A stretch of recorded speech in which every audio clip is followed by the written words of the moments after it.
Hi అండి, అందరికీ good morning. ఎలా ఉన్నారు మీరందరూ? నేనైతే బాగున్నానండి. నేనైతే ఈరోజు విజయవాడ అయితే వచ్చానమాట.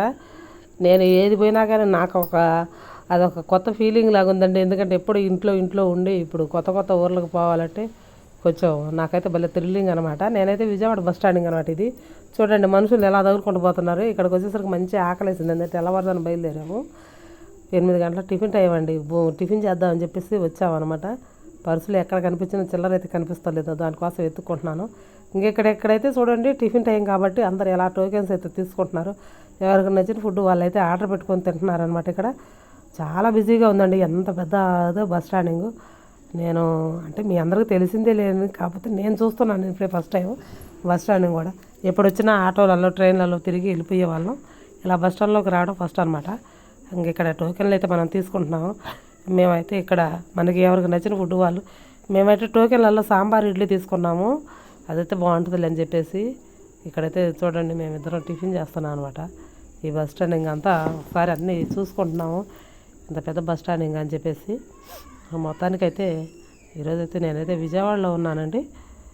టిఫిన్ అయితే చాలా బాగుంది. ₹1 ఎగస్ట్రానేనండి బయట టిఫిన్ కాడికి. బస్ స్టాండింగ్లో రేటే ఉంటుంది, అయినా సరే మనకి ఆకలికి తీరాలి కాబట్టి మనమైతే తీసుకున్నాం అనమాట. ఇంకా ఇక్కడైతే చూస్తున్నారు కదా, తనైతే కండక్టర్ అండి. పాపం డ్యూటీకి అయితే వచ్చింది. అక్కడ బ్యాగ్ ఉంది, చూసుకోలేదు. ఆ మాంతం పడిపోయిందండి కింద. బాగా బాగా దెబ్బ తగిలిందనమాట కన్ను కాడ. ఆమె అయితే కాసేపు దాకా కళ్ళు తిరిగి అట్టనే కూర్చుండిపోయారు. పక్కన వాళ్ళందరూ సహాయం చేసి లేపారు. లేపి కాస్త వాటర్ ఇచ్చారు, కానీ తను వాటర్ కూడా తీసుకోలేదండి. టీ తాగుతామని వచ్చారంట. వాళ్ళ డ్రైవర్ కనిపించలేదు. ఆ టైంలో ఆమె కింద అయితే పడిపోయింది. చాలా దెబ్బ తగిలిందండి పాపం. విలవిల్లాడి కళ్ళమ్మటి నీళ్ళు వచ్చి ఏడ్చేసింది కూడా. చాలా బాధ అనిపించింది పాపం. డ్యూటీ రాగానే ఇలా జరిగిందని. ఎవరికైనా కంగారు ఉంటుందండి. చూడండి కళ్ళు తిరుగుతున్నాయని చెప్పంటే ఆమెను తీసుకెళ్ళి పక్కనైతే కూర్చోబెట్టాము. చాలాసేపు తర్వాత దాదాపు 1/4 గంట దాకా అలాగే కూర్చుందండి.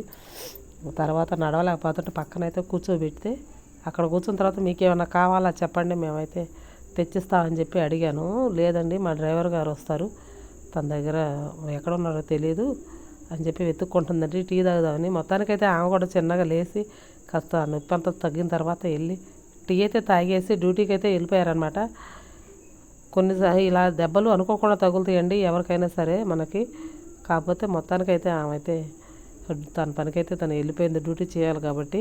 మీ అందరికీ నచ్చితే లైక్ చేయండి, షేర్ చేయండి, కామెంట్ చేయండి. బాయ్.